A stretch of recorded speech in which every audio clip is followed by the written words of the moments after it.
Bismillahirrahmanirrahim. Assalamualaikum warahmatullahi wabarakatuh. Alhamdulillah wassalatu wassalamu ala Rasulillah wa ala alihi wa sahbihi wa mawalah wa la hawla wa la quwata illa billahi wa ba'd. Alhamdulillah, segala puja dan puji hanya milik Allah Subhanahu wa ta'ala. Salawat dan juga salam kita hadiahkan kepada Rasul kita Nabi besar Muhammad sallallahu alaihi wa alihi wasallam. Kita lanjutkan kajian kita, masih membahas kitab Minhaj Firqatin Najiyah, dan kita masuk pada kekufuran dan macam-macamnya. Dan kemarin kita sudah membahas poin yang pertama tentang kufur takrib.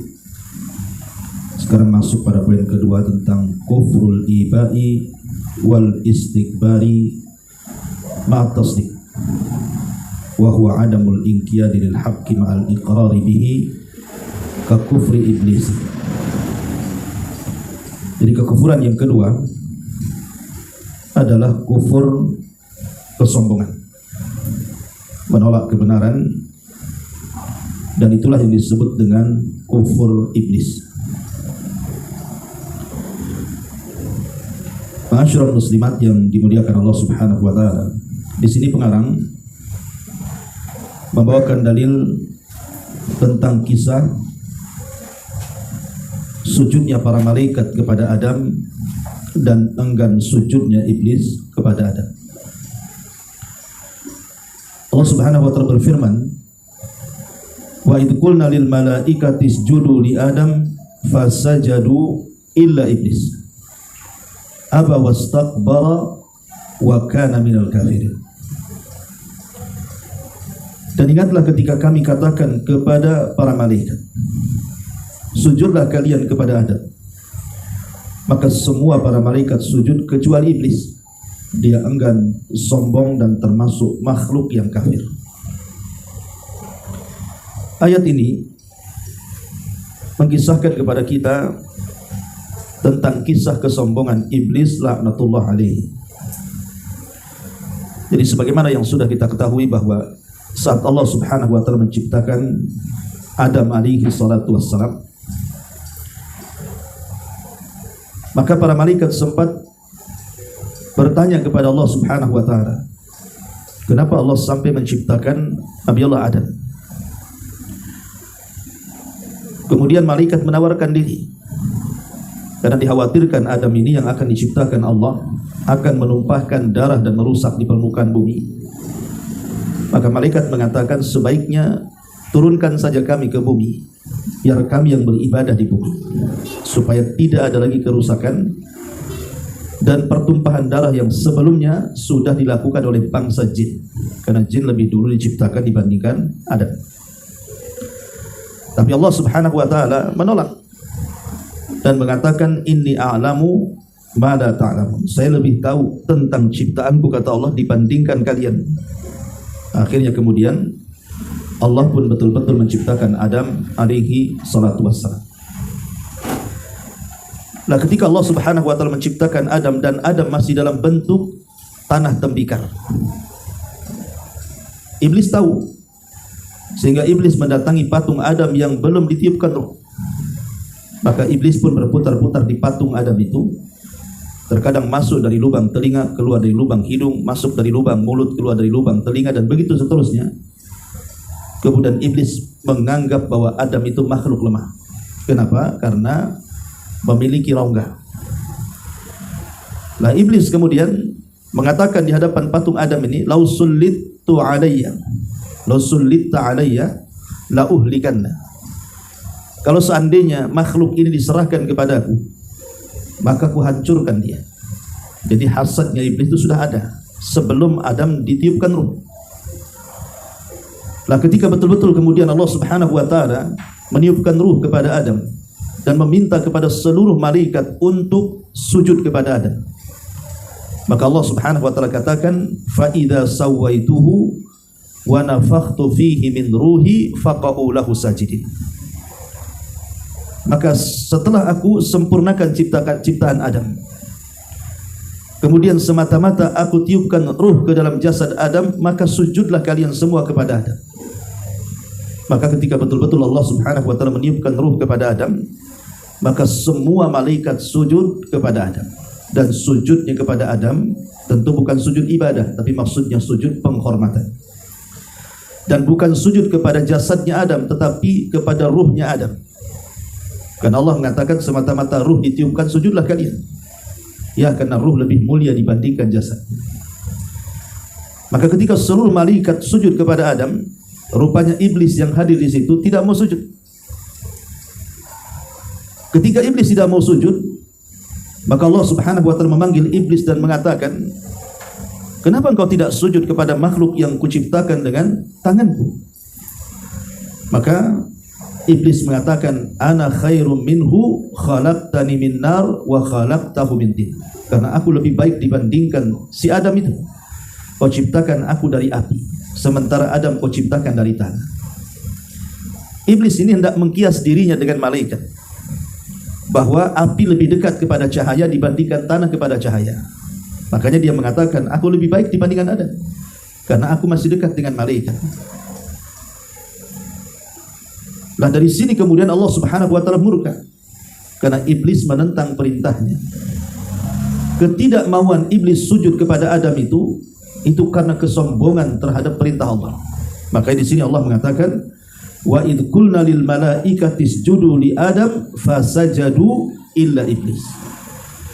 Dan ingatlah ketika kami katakan kepada para malaikat, sujudlah kalian kepada Adam, semua malaikat sujud kecuali iblis. Alasannya, aba wastakbara wa kana minal kafirin. Dia enggan dan dia sombong dan termasuk makhluk yang kafir. Ma'asyiral muslimin yang dimuliakan Allah Subhanahu wa taala. Makanya dari sini, dari ayat ini menunjukkan bahwa sombong itu sesuatu yang sangat bahaya. Bahkan Imam Ibnul Qayyim rahimahullahu taala di dalam kitabnya Madarijus Salikin menukilkan perkataan gurunya Syekhul Islam Ibn Taimiyah rahimahullahu taala, di mana Ibnu Taimiyah mengatakan at-takabburu syarrun minasyirki. Sombong itu jauh lebih bahaya dibandingkan kesyirikan. Sombong itu lebih bahaya dibandingkan kesyirikan. Kenapa? Fa innal mutakabbir yatakabbar an ibadatillah. Karena orang yang sombong adalah orang yang sombong dari beribadah kepada Allah Subhanahu wa taala. Jadi orang yang sombong itu sama sekali tidak mau beribadah. Dan tidak mau beribadahnya itu karena menentang. Tetapi wal musyriku ya'budullaha wa ghairahu. Tapi orang musyrik kan masih mau menyembah Allah, walaupun menyembah yang lainnya, tapi masih mau dia nyembah Allah, orang musyrik itu. Tapi orang sombong itu sama sekali tidak mau beribadah. Sudah tidak mau beribadah, alasan tidak mau beribadahnya karena menentang perintah Allah Subhanahu wa taala. Makanya beliau mengatakan at-takabbur syarrun minasyirki, bahwa sombong itu lebih bahaya, lebih buruk, lebih jelek dibandingkan kesyirikan. Ma'asyiral muslimat yang dimuliakan Allah Subhanahu wa taala. Tapi sebelum kita kembangkan tentang masalah kufur istikbar ini, kekafiran dalam bentuk kesombongan, kita tahu bahwa Islam sendiri sangat melarang dari kesombongan. Di antaranya Allah Subhanahu wa taala tegas mengatakan bahwa orang-orang yang sombong itu tidak disukai Allah. Sebagaimana Allah mengatakan dalam surah Al-Baqarah atau surah Luqman ayat 18, innallaha la yuhibbu kulla mukhtalin fakhur. Allah tidak suka dengan orang-orang yang sombong. Dan orang yang sombong itu walaupun hanya sebiji zarah sekalipun terancam tidak akan masuk surga. Sebagaimana hadis Nabi mengatakan, la yadkhulul jannata man kana fi qalbihi mithqala dzarratin min kibrin. Tidak akan masuk surga orang yang dalam hatinya walaupun sebiji zarah dari kesombongan. Kalau sebiji zarah saja yang sangat kecil terancam tidak akan dimasukkan ke dalam surga, macam mana kesombongan yang memenuhi hati seseorang? Maka tentu lebih layak lagi masuk neraka. Kemudian juga orang yang sombong itu balasannya mengerikan di akhirat. Karena al-jaza'u min jinsil amal. Namanya balasan itu kan disesuaikan dengan amalannya. Ketika di dunia dia merasa besar, Ketika di dunia dia merasa besar dan manusia dianggapnya kecil, maka di akhirat jasadnya akan dikecilkan seperti semut yang berjalan berseok-seok karena takut keinjak manusia-manusia besar. Dan itu sebagaimana hadis Nabi mengatakan, yuhsyaruna yaumal qiyamati, atau annal mutakabbirina yuhsyaruna yaumal qiyamati amsala dzar fi suratir rijal. Sesungguhnya orang-orang yang sombong itu akan dikumpulkan pada hari kiamat seperti semut dalam bentuk manusia kecil, ya, di tengah-tengah manusia yang besar-besar dia kecil sendiri, sehingga dia terseok-seok takut diinjak. Begitulah Allah Subhanahu wa taala mengancam orang-orang yang sombong di dunia dengan mengecilkan mereka di akhirat. Ma'asyiral muslimin, muslimat yang dimuliakan Allah Subhanahu wa taala. Baik, lalu kenapa kemudian orang itu bisa ada kesombongan? Tentu ada sebabnya. Nah, mungkin sombong itu tahu-tahu muncul kan gitu. Mesti ada sebab kesombongan itu. Para ulama mengatakan bahwa di antara sebab-sebab munculnya sombong itu apa saja? Pertama, karena ada hasad. Karena ada hasad. Jadi biasanya munculnya sombong itu karena hasad. Berawal hasad kepada orang karena dia tidak memiliki apa yang dimiliki orang, mulailah dia sombong, mensombongkan dirinya bahwa dia pun sama seperti dia atau mungkin lebih daripada dia. Dan ini sangat bahaya, ya. Kemudian yang kedua, di antara sebab kesombongan adalah al-hikdu. Al-hikdu itu artinya karena adanya kedengkian, tidak suka dengan orang. Jadi karena adanya kedengkian, itulah yang membawa orang akhirnya menjadi sombong. Kemudian yang ketiga, riyah. Ingin menampakkan sesuatu kepada manusia, bahwa dia lebih kaya, dia lebih tinggi jabatannya, dia lebih terhormat. Riyah, ingin dikasih tahu dengan merendahkan orang. Kemudian juga yang keempat, al-ujub, karena membanggakan diri. Kalau membanggakan diri ini sudah barang tentu biasanya berakhir dengan kesombongan. Baik, ma'asyiral muslimat yang dimuliakan Allah Subhanahu wa taala. Kalau kita melihat di dalam Al-Qur'anul Karim tentang macam-macam takabur, macam-macam kesombongan itu. Kesombongan itu dibagi menjadi tiga. Yang pertama, at-takabbur 'ala Allah. Sombong kepada Allah Azza wa Jalla, dan ini yang paling bahaya pembahasan kita ini. Sombong kepada Allah karena ini membawa kepada kekufuran. Sombong kepada Allah. Nah, seperti dicontohkan sombongnya iblis kepada Allah. Ketika disuruh sujud dia tak mau. Kemudian sombongnya Namrud kepada Allah karena dia merasa bahwa dia memiliki rububiyah Allah, mampu menghidupkan dan mematikan. Ketika dia berdialog dengan Ibrahim, kemudian Ibrahim mengatakan, Rabbiyalladzi yuhyi wa yumit, Rabbku yang menghidupkan dan mematikan. Apa kata Namrud? Ana uhyi wa umit. Saya juga bisa menghidupkan dan saya bisa mematikan. Padahal dia tidak bisa. Tapi dia sombong, seolah-olah dia menempati kedudukan Tuhan. Kemudian juga sombongnya Fir'aun kepada Allah Subhanahu wa taala, yang jelas-jelas dia mengaku dirinya sebagai Tuhan dan mengatakan ana rabbukumul a'la, saya Rabb kalian yang paling tinggi, dan mengatakan tidak ada Tuhan selainku. Kemudian juga sombongnya kaum-kaum para nabi kepada nabi. Yang kedua, at-takabbur 'alal anbiya'illah. Sombong kepada para nabi. Sombong kepada para nabi artinya tidak tunduk dengan syariatnya, tidak tunduk dengan perintahnya, dan tidak mengindahkan larangannya. Dan kita lihat bahwa sombong seperti ini terjadi di zaman Nabi SAW, baik yang dilakukan orang-orang musyrik Arab ataupun yang dilakukan orang-orang Yahudi Madinah. Orang-orang musyrik Arab, mereka tahu kebenaran, seperti Abu Jahal, kemudian Al-Walid ibn Mughirah, kemudian Umayyah ibn Khalaf, Uqbah ibn Mu'aid, dan banyak tokoh-tokoh Quraisy itu. Mereka tahu kebenaran. karena mereka tidak bisa mendatangkan semisal Al-Quran, padahal mereka pakar-pakar syair. Sehingga sebagian mereka sangat menikmati bacaan Quran, seperti Abu Jahal. Mereka sangat menikmati bacaan Quran di malam hari, tapi di siang hari mereka menjadi musuh Al-Quran itu sendiri. Jadi kalau malam hari mereka mendengar Quran, mengendap-endap. Kalau Rasul lagi ngaji Quran itu mereka mengendap-endap di semak-semak, kemudian mendengar, dan mereka tidak bergerah keasikan. Tapi kalau di siang hari mereka jadi musuh Quran karena diajak masuk Islam, mereka enggak. Maka ini tidak lain dan bukan karena kesombongan. Begitu juga orang-orang Yahudi. Mereka sudah tahu kebenaran seperti yang terjadi kepada Huyai ibn Akhtab, seorang tokoh Yahudi, ketika menelisik Nabi SAW yang baru sampai dari hijrah dari Mekah ke Kuba.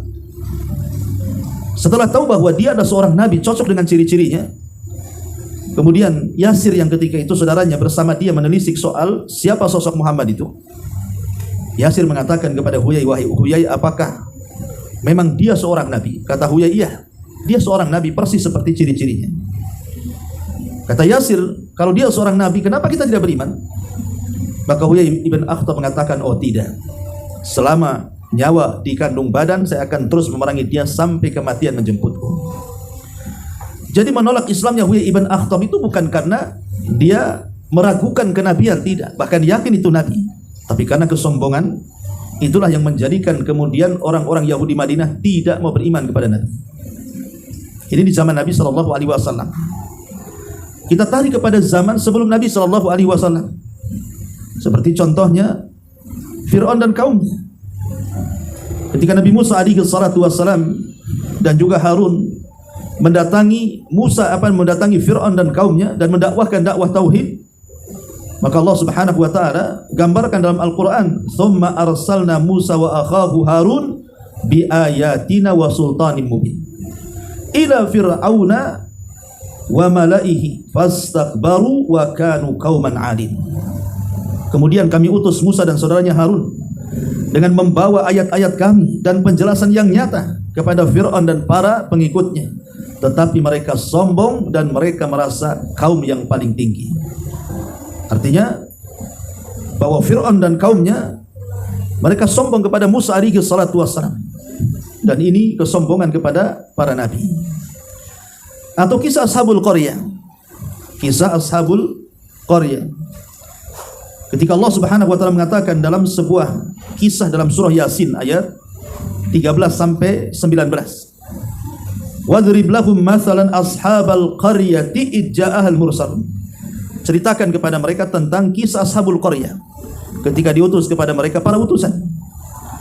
Id arsalna ilaihi muthnaini fakadzabuhuma fa'azzazna bitsalitsin. Ketika kami utus kepada mereka dua nabi, rupanya tidak cukup, kami kuatkan dengan 3 nabi lagi. Dikirim 1 jadi 3 nabi untuk mendakwahi Ashabul Qaryah itu. Tetapi mereka malah ditolak dakwahnya, bahkan hampir dibunuh. Ma'asyiral muslimat yang dimuliakan Allah Subhanahu wa taala, sampai akhirnya ada seseorang yang bernama Habibur Rahman. Ada yang mengatakan dia tukang jahit, ada yang mengatakan pekerjaan yang lainnya, wallahu alam. Dia dari perbatasan Madinah sampai berjalan kepada Ashabul Qaryah untuk mengingatkan bahwa kedatangan 3 orang nabi itu adalah membawa kebaikan. Tapi kemudian Habibur Rahman ini malah dibantai oleh kaumnya. Kemudian setelah dia dibunuh, 3 nabi juga tidak lepas dari pembunuhan. Nah ini kan sombong, bukannya menerima malah dibunuh pula nabi itu, karena tidak cocok dengan hawa nafsu mereka. Begitulah Bani Israel, kalau tidak cocok dengan hawa nafsu mereka, fariqun kadzabtum wa fariqun taqtulun. Sebagian mereka mendustakan dan sebagian mereka menjadi pembunuh para nabi. Ya. Atau mungkin Nabi Nuh alaihi salatu wassalam ketika berdakwah kepada kaumnya mengatakan, ya Nuh, qad jadaltana fa aktsarta jidalana fa'tina bima ta'iduna in kunta minas shadiqin. Wahai Nuh, engkau sudah banyak melakukan berbantah-bantah dengan kami, begitu juga kami. Begini sajalah, kalau memang kau seorang nabi, datangkan azab kepada kami kalau engkau memang benar. Jadi kaumnya Nuh malah menantang untuk didatangkan azab, dan itu kesombongan namanya. Makanya betul-betul Nuh berdoa kepada Allah, maka datanglah banjir bandang yang sangat besar diiringi tufan meluluh lantakkan seluruh kaumnya karena kesombongannya. Begitu juga Syuaib dengan kaumnya. Mereka mengatakan kepada Syuaib, ya Syuaib, ma nafqahu katsiran mimma taqul wa inna lanaraka fina dha'ifa. Wahai Syuaib, kami tidak paham apa yang kau katakan. Ini kan melecehkan. Syuaib itu khatibul anbiya. Dia adalah oratornya para nabi. Orang orator itu jelas bahasanya bagus. Tapi kaumnya merendahkan Syuaib dengan mengatakan, kami tidak tahu loh bahasamu itu apa. Kamu ini ngomong apa? Kan itu kesombongan itu. Seolah-olah tidak paham dengan apa yang dikatakan Nabi Syuaib. Kemudian mengatakan, wa inna lanaraka dha'ifa. Kami melihat engkau ini lemah. Ya, ini kesombongan kepada para nabi. Nah, ini sebuah kekufuran. Ya. Baik sombong kepada Allah Subhanahu wa taala ataupun sombong kepada para nabi, termasuk sombong kepada Nabi kita Muhammad sallallahu alaihi wasallam, itu juga bagian daripada kekufuran. Ingat, itu bagian daripada kekufuran. Ma'asyiral muslimat yang dimuliakan Allah Azza wa Jalla. Lah yang ketiga, at-takabbur 'alan nas. Sombong kepada manusia. Lah sombong kepada manusia ini ada di beberapa macam. Pertama, terkadang orang itu sombong dengan pengetahuan. Ada orang yang sombong dengan pengetahuan karena merasa dirinya lebih pandai, lebih cerdas, lebih tinggi sekolahnya, lebih tinggi alma maternya dan begitu seterusnya. Maka terkadang orang terkecoh dengan pengetahuannya, akhirnya merendahkan yang bodoh-bodoh yang di bawahnya, atau mungkin membodoh-bodohi orang-orang yang di bawahnya. Maka ini faktor pertama, orang bisa sombong karena pengetahuan ilmu. Bisa saja ilmu agama ataupun ilmu dunia. Yang kedua, takabbur bi kasratil ibadah, karena merasa banyak ibadah. Merasa banyak ibadah, mungkin kalau ngaji itu merasa paling senior. Yang junior-junior ini direndahkan dia. Merasa paling lama hijrahnya, paling lama masuk sunnahnya, paling banyak ibadahnya, paling banyak majelis taklim yang didatanginya dan begitu seterusnya. Maka ini termasuk tipu daya syaitan. Merasa sombong dengan ibadah. Kemudian yang ketiga, at-takabbur bin nasab, merasa sombong dengan nasab. Merasa nasabnya sampai kepada Nabi, sementara yang lain tidak. Akhirnya kemudian merasa lebih mulia, lebih hebat, lebih agung, padahal Allah mengatakan inna akramakum indallahi atqakum. Orang yang paling mulia itu ada ketakwaan, orang yang bertakwa, dan di akhirat pun nasab itu akan terputus. Di akhirat itulah nasab akan terputus. Jadi buat apa kemudian dibangga-banggakan sombong dengan nasab? Di zaman Nabi sallallahu alaihi wasallam, Rasul tidak suka dengan orang-orang yang menyombongkan nasab. Bahkan menggolongkan orang-orang yang sombong dengan nasab itu bagian daripada tradisi jahiliyah, al-fakhru bil ansab itu. Kata Nabi SAW, arba'un min umuril jahiliyah, 4 perkara termasuk perkara-perkara jahiliyah, salah satunya al-fakhru bil ansab, merasa bangga dengan nasab. Ini tradisi jahiliyah. Makanya ketika ada seseorang di zaman Rasul, dia berbangga dengan nasab, kemudian melecehkan nasab yang lainnya, dia mengatakan, tahukah kamu siapa saya? Kemudian dia mengatakan, saya anak fulan, bin fulan, bin fulan, bin fulan. Kemudian mengatakan kepada kawannya, amma anta fala ummalaka, adapun kamu sebutkan nasabmu, saya kira tidak semulia nasabku, katanya. Dengan malu-malu dia menyebutkan. Kata Nabi, ketika itu Nabi lewat di situ. Maka Nabi mengatakan, stop, kenapa kalian berbangga dengan nasab? Tidakkah kalian mendengar dulu di zaman Nabi Musa, kata Rasul, ada 2 orang persis seperti kalian. Yang satu mengatakan, tahukah kamu siapa saya? Kemudian dia mengatakan, saya fulan bin fulan bin fulan bin fulan, sampai 9 kakeknya disebut. Dan dia sombong dengan kakek-kakeknya. Kemudian setelah dia berbangga dengan nasab, dia lecehkan nasab orang dan mengatakan, amma anta fala ummalaka, adapun kau saya kira tidak punya nasab sehebat diriku, katanya. Sebutkan nasabmu. Akhirnya kawannya ini malu-malu menyebutkan nasab. Kemudian dia mulai mengatakan, saya fulan, ibn fulan, langsung berhenti. Karena dia tahu kakek buyut yang ketiganya kafir, tidak muslim. Sehingga dia mengulang lagi, ana fulan, ibn fulan, ibnul Islam. Wah, dia nasabkan ke Islam tuh kakek buyut yang ketiganya. Kemudian dua-duanya meninggal, kata Rasul, yang berbangga dengan nasab Allah masukkan ke dalam jahanam, yang tidak berbangga dengan nasab kecuali nasab-nasab yang memang bisa membantu dia di akhirat, maka Allah masukkan dia ke dalam surga.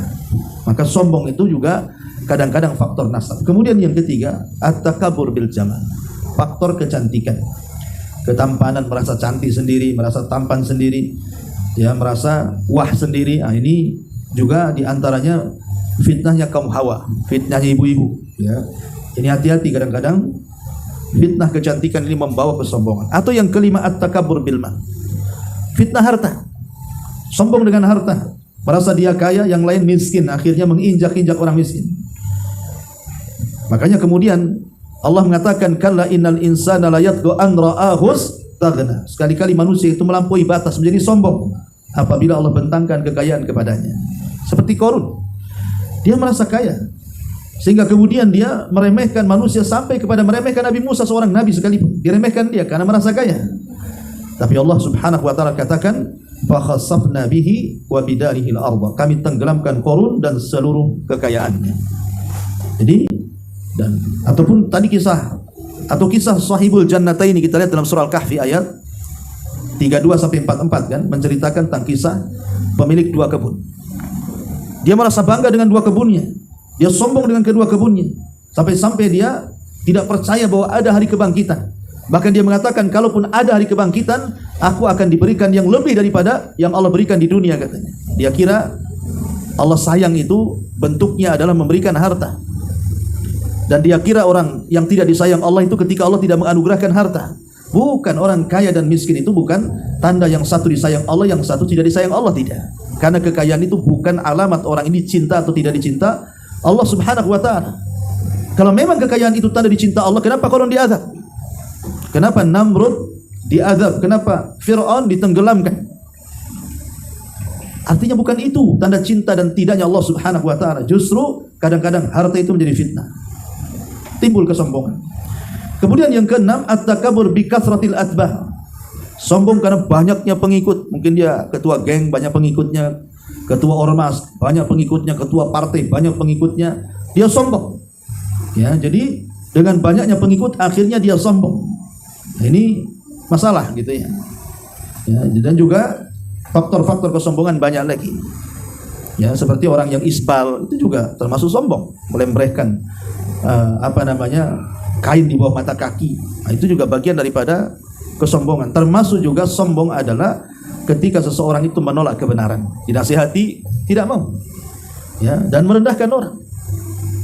Ya, dari sini, tetapi sekali lagi bahwa pembahasan kita adalah fokus kepada kufur takdzib. Dan kufur takdzib meliputi dua kesombongan, yang pertama dan yang kedua, sombong kepada Allah dan sombong kepada para nabi. Termasuk sombong kepada Nabi kita Muhammad sallallahu alaihi wasallam, itu yang maksudnya ya, kufur akbar tadi, ya. Wallahu alam. Ini materi tentang masalah bahaya sombong. Tapi sebelum saya tutup, silakan kalau ada yang mau bertanya. Iya.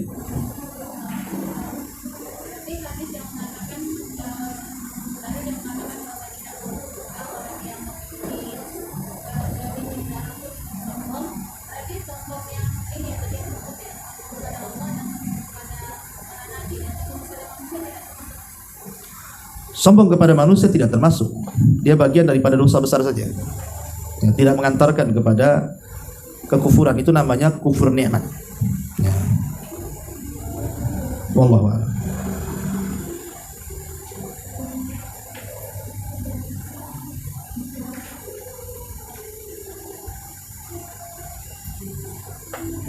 Baik, kalau ada kita tutup. Subhanallah wa bihamdika, asyhadu an la ilaha illa anta, astaghfiruka wa atubu ilaik. Allahumma shalli ala Muhammad. Assalamualaikum warahmatullahi wabarakatuh.